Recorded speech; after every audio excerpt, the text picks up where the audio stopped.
So I'd like to say a word about our speaker this evening. Neal McCluskey is the Cato Institute's expert in the field of education policy. He was born and grew up in Chatham, New Jersey, which he tells me is some 30 miles west of New York.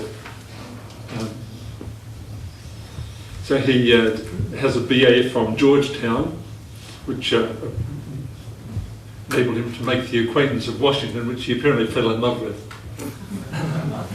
Talk about that. And a master's from Rutgers.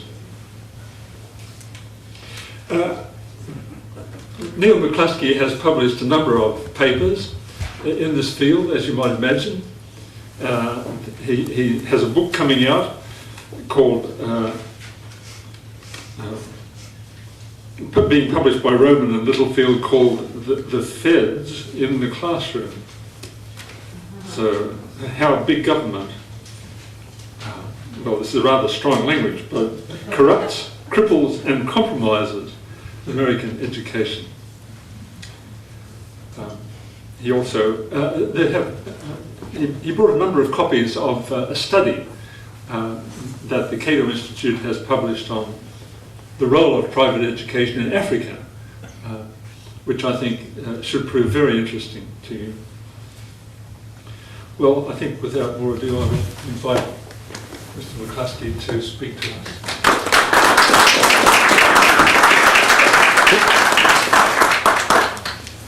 Well, I want to start off by thanking the Wynwood Institute for having me today. And I'm glad to be in the Philadelphia area, if for no other reason than it offers some of both the worst examples of how education can be corrupted and some of the best examples of how education can be delivered. So hopefully some of my illustrations can drive home the value of privatizing education. Tonight I will be attacking a sort of a sacred article of faith. That article of faith is that education must be provided by the public sector. That in the days before public education, so the article of faith goes, and by public education most people really mean public schooling, where the government establishes and runs schools.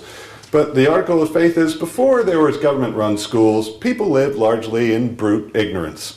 Universal compelled government education, however, changed all that and made America the social and economic powerhouse that it is today. Fortunately, reality does not comport with this. For much of American history, starting in the colonial period, education was primarily actually driven by private choice and delivered through private and voluntary means. And it worked, providing necessary education quickly and efficiently. It was not until the myth that schooling must be furnished by government actually came to fruition, when people did make it run by government, that education was corrupted. So how did this myth get started? Let me just give you a little idea of how the myth has been put into words. In 1920, a man named Elwood Cubberley, you might be familiar with him, the highly influential dean of the Stanford School of Education, wrote a book called The History of Education. At the outset of the book, he laid out essentially a quick and broad synopsis of all of Western civilization. And he concludes that state-run education is the key to human progress.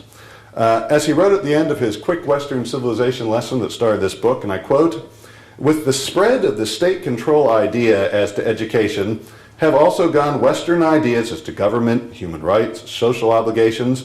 Western civilization promises to become the dominant force in world civilization and human progress, with general education as its agent and greatest constructive force." That's sort of the uber myth of state education, that human progress relies on the state running the schools for all people. Without state-run schooling, only the rich, they say, would be educated, and life would be, as Hobbes would say, solitary poor, nasty, brutish, and short. Now, this uber myth is really the greatest component of the public schooling myth in both the US and most of the rest of the world, actually. There is, however, a uniquely American corollary to the myth that Benjamin Barber, who's the author of a best-selling book called Jihad vs. McWorld, He presented this corollary in 1997 when he said that public schools, and I quote, are the very foundation of our democratic civil culture. Institutions where we learn what it means to be a public and start down the road toward common national and civic identity. They are the forges of our citizenship and the bedrock of our democracy. Public schools, again, are the bedrock of our democracy. So in the U.S., the myth goes, not only do public schools enlighten, they also unify, taking disparate, diverse people and forging them somehow into a happy, assimilated, and free mass of people. So what are the origins of the myth? There are really two explanations for how the myth came to be. One is there was a line of people who perpetuated the myth by saying what they said public schooling could do. And then there's the other line that looked back on history and said, this is what public education has done. So first, who are the people who wanted to make public education a state-run enterprise? And there are actually a history of pretty well-known, famous writers and thinkers of the American centuries who spoke about the need for and potential of state-run schooling. The most famous is actually Thomas Jefferson, who proposed universal grades 1 through 3 education for the state of Virginia. And here's perhaps his most famous quote regarding education. He said, quote, "I know of no safe depository of the ultimate powers of the society but the people themselves. And if we think them not enlightened enough to exercise their control with wholesome discretion, the remedy is not to take it from them, but to inform their discretion by education." Following then after Jefferson, we get to, no doubt someone you've all heard of, is Horace Mann. There's schools all over the country. There's the Horace Mann Elementary School, high school, middle school. And he was sort of considered the father of the common schools, the forerunner of today's modern public schools.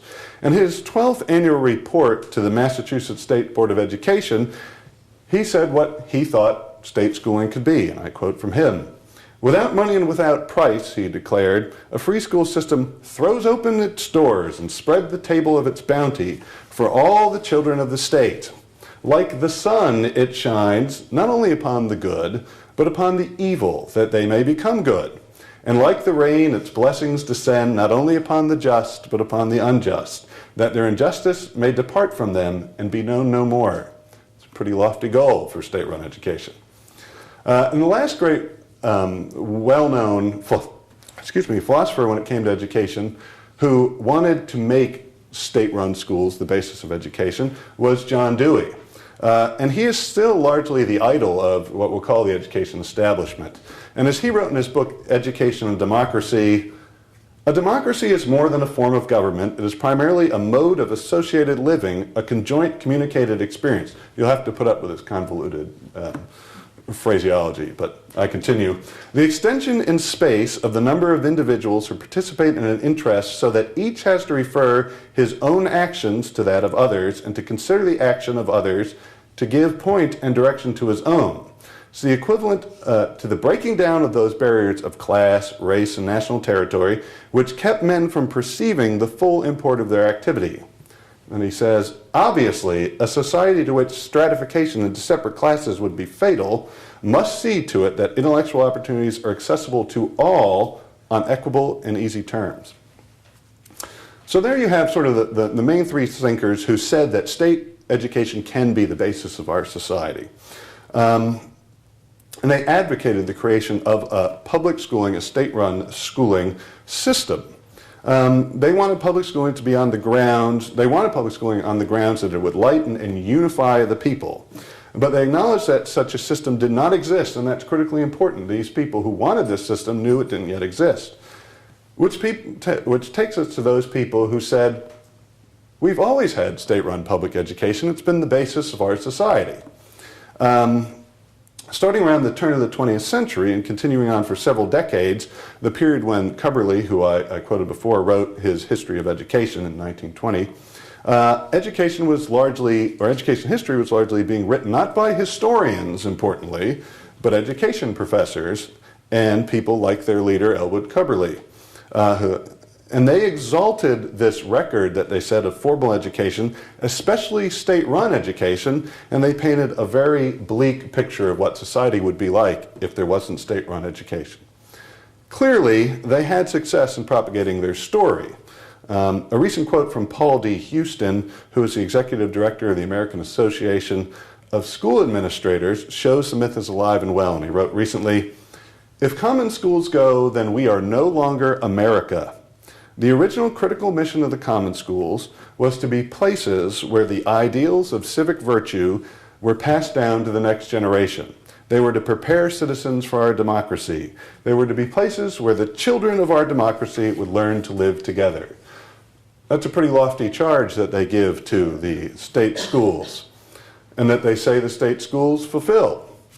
But the story of public schooling as this foundation of American democracy, and indeed of all civilization apparently, was spread successfully for the first half, roughly, of the 20th century, and clearly it remains alive today with many people who just assume that state-run public education is the foundation of our democracy. However, in 1959, the myth began to be exposed, and it started with an essay and a presentation by the historian Bernard Bailyn for the Fund for the Advancement of Education, interestingly enough.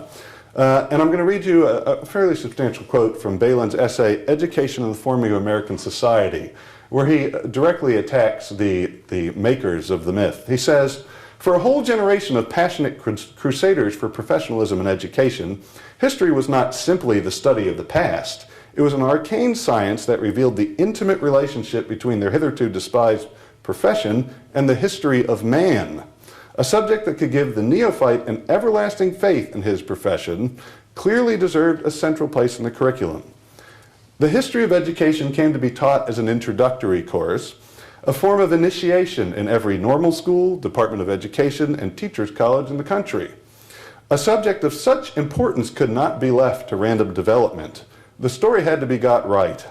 And so a few of the more imaginative of that energetic and able group of men concerned with mapping the overall progress of scientific education, though not otherwise historians, took over the management of the historical work in education. He says, he concludes, "With great virtuosity, they drew up what became patristic literature of a powerful academic ecclesia." So after Bailyn's talk, a whole school of critical historians began to take up the exploration of American educational history. And they found something quite different from the and more complex than the triumphalist history that had been written by Cubberley and the like, to construct really a history in which state-run schooling is the basis for our democracy.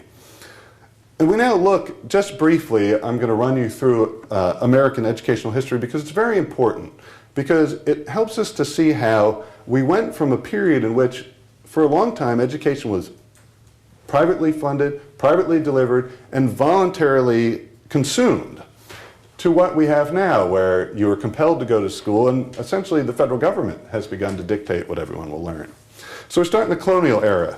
And when we think about the colonial era, people typically think, well, there's New England, and surely that was the basis of our public school system. And there is some very tangential reality to this idea. In 1642, Massachusetts passed a law that required parents to provide all their children with some education.